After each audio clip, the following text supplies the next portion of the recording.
Shalom warga kerajaan. Minggu yang pertama saya sampaikan tentang Bad Call, the daughter's voice. Itu artinya di mana Allah Bapa berbicara langsung dalam hal ini kepada sang putra waktu dia menyerahkan diri untuk dibaptis. Setiap kerendahan hati, setiap melakukan kehendak daripada Bapa itu selalu menyenangkan dia. Tuhan Yesus berkata, perhatikan dalam Yohanes 8:29, bagaimana dia selalu berkenan kepada Bapa. Kenapa? Dia selalu melakukan apapun yang menyenangkan hatinya. Dan yang kedua kita lihat suara pada sorga itu langsung dari sang Bapa. Bukan melalui nabi-nabi. Yaitu ketika Tuhan Yesus dalam Matius 17 membawa 3 orang muridnya. Petrus, Yohanes, dan Yakobus ke suatu gunung yang tinggi. Kalau saudara pergi ke Israel, jangan membayangkan kayak gunung-gunung di Indonesia ya. Seperti Zion tuh ya cuma 800 meter lah ya. Tetapi ini gunung yang paling tinggi adalah Gunung Hermon. Hermon atau Hermon itu artinya sanctuary. Tidak mungkin yang lain. Kalau saudara pergi ke sana, saudara akan ditunjukkan Mount Tabor. Gunung Tabor, bukan itu. Tapi gunung yang tinggi. Sebab itu sanctuary. Dan kemudian apa yang terjadi? Musa dan Elia menampakkan diri. Yesus berubah wajah di depan mereka.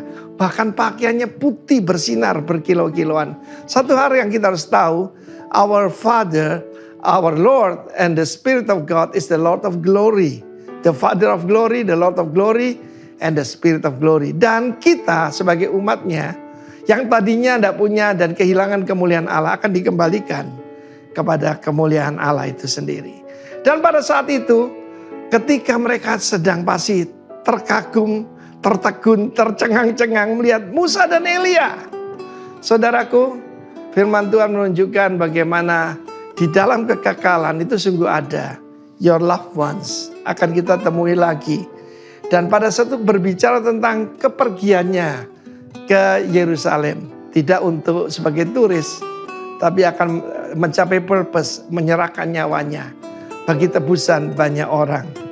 Dan kemudian Petrus mengucapkan kata-kata yang dia tidak pikir. Hati-hati saudaraku. Ya, kita tahu Petrus enggak belajar ya. Karena beberapa saat sebelumnya di Kaisarea Filipi dia ditegur Yesus. Karena dia melarang Yesus untuk berkata bahwa dia akan diserahkan kepada orang-orang tidak percaya. Dan kemudian dibunuh. Sekali-kali tidak terjadi padamu. Karena itu saudaraku dalam hadirat Tuhan lebih baik kita diam saja ya. Karena kalau tidak ada daripada Tuhan lebih baik kita diamlah.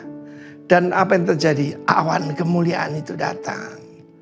Saudaraku, seringkali Tuhan menyatakan dirinya dalam awan kemuliaan yang kita sebut Shekinah. Shekinah glory, kemuliaan Shekinah, kemuliaan kehadiran Tuhan. A haze of brilliancy, kegemilangan daripada Tuhan.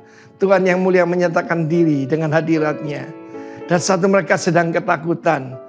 Dan suara itu datang. Inilah putraku yang kukasihi, yang kepadanya aku berkenan. Terjemahan lain berkata, my whole favor rest upon him. Dan melalui Kristus, saya juga mengalami, saudara juga mengalami favor upon favor upon favor. Tetapi dia kemudian berkata, dengarkanlah dia. Mazmur pasal 27 dan banyak firman mengatakan, dengarkanlah dia. Saudaraku, mau hidup berkemenangan, dengarkanlah dia. Saudara, live by the word of the king. Ya, bukan cuma live by the book. Bukan saja sesuai Alkitab, tapi juga rema daripada Tuhan. Setiap pagi, tujuan kita berdoa buat apa sih? Mau mendengarkan suara pada Tuhan. Dan hari ini saya ingatkan, suara itu datang kedua kalinya.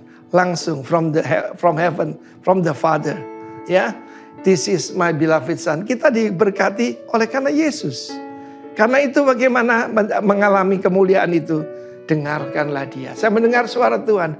Pergi ke Pulau Bali. Saya bilang, yes Lord. Sebab kita tidak bisa berkata no Lord. Kita adalah miliknya. God bless you. Dan saat itu favor upon favor, kindness, goodness of God. I live in the goodness of God. God bless you, warga kerajaan.